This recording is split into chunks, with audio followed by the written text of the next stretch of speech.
What's up, everyone? John Rettinger from Techno Buffalo here. Last week was a disastrous one for Apple. The company's value fell almost 13%, and the process they plummeted from being the most valuable company in the world to the second most valuable company in the world. And second place is never too bad. We're talking about losing almost 20% of your value in the span of a week. Things can get disastrous. So I want to tell you what I think Apple can do to improve their market share and their mind share and regain some of their lost luster.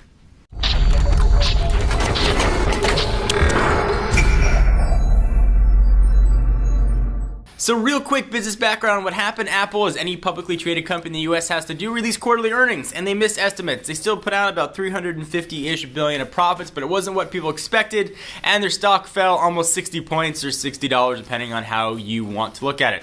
It was absolutely disastrous for the company, losing 20% of their book value really in just about 48 hours. But it's a smaller part of a larger story. Apple's been losing mind share and market share for the better part of the past 14 months. We've really seen Samsung lead that charge and the Android assault. So what does Apple have to do to regain their lost market share? Well, first, there are multiple Android phones on multiple carriers and multiple price points.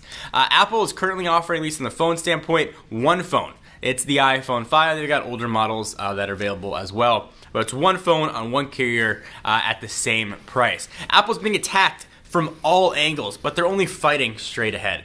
So if Apple is interested in competing and regaining that lost market share, at least from a device standpoint, they either need to compete at the left end of the bell curve or the right end of the bell curve. They need to be at the low end of the price point or the complete high end of the price point. Right now, they're sort of on the higher-ish end. They need a lower-end entry phone that's unique and that's new, that's not just a rehash of last year's model. Now, they might not get the performance, they might not get the user experience that they've had in the past, but that's what people are looking for that lower-end price. They can get into the smartphone world, and most importantly, once they get an Apple device, even if it's at a lower price, they're going to start buying apps, and that's really Apple's secret sauce. You know, take the hardware, but buy all of our applications. They make a killing from the App Store. That thing is literally printing money. But the big story here is less of a hardware, it's more of the software standpoint. Since 2007, iOS has not really changed that much. It has become extremely stale.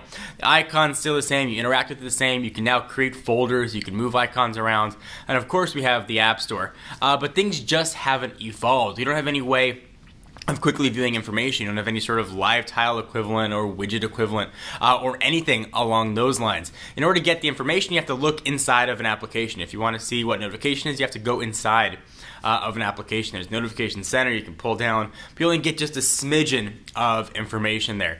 The operating systems in particular that have been attacking iOS, so Android, and even BlackBerry 10 coming on and Windows Phone have evolved. Google's been really good about pushing out updates every 3 or 4 months, which I know for the consumer it's disappointing because your phone's not always going to get it, but they do bring new features, they streamline the experience, and Apple has not been doing that. Releasing a new phone every 8 to 10 months, incremental software upgrades has been really detrimental to the company. Now we're seeing Johnny Ive take over iOS, and I'm really hopeful that the next version of iOS, iOS 7, is going to be a complete rethinking of what iOS can do. You can release tablets of different sizes, you can use last year's specs for an iPad mini, but what really is going to differentiate the product is the user experience, and Apple used to excel at that. In 2007, what the iPhone did was absolutely incredible. It was even impossible to imagine you could open up photos with your fingers and pinch to zoom and scroll from left to right. You had the whole browser in your pocket. But now everything has that, and Apple hasn't brought anything new to the table. They ushered in the app world, absolutely. But again, what have you done for me lately? A company's not going to make money based on innovation they had in 2007, 2009. They're going to make money based on innovation that they have now. So I'm challenging Apple, please update iOS. Make it something new and fresh. Push the envelope. Do what you used to be good at.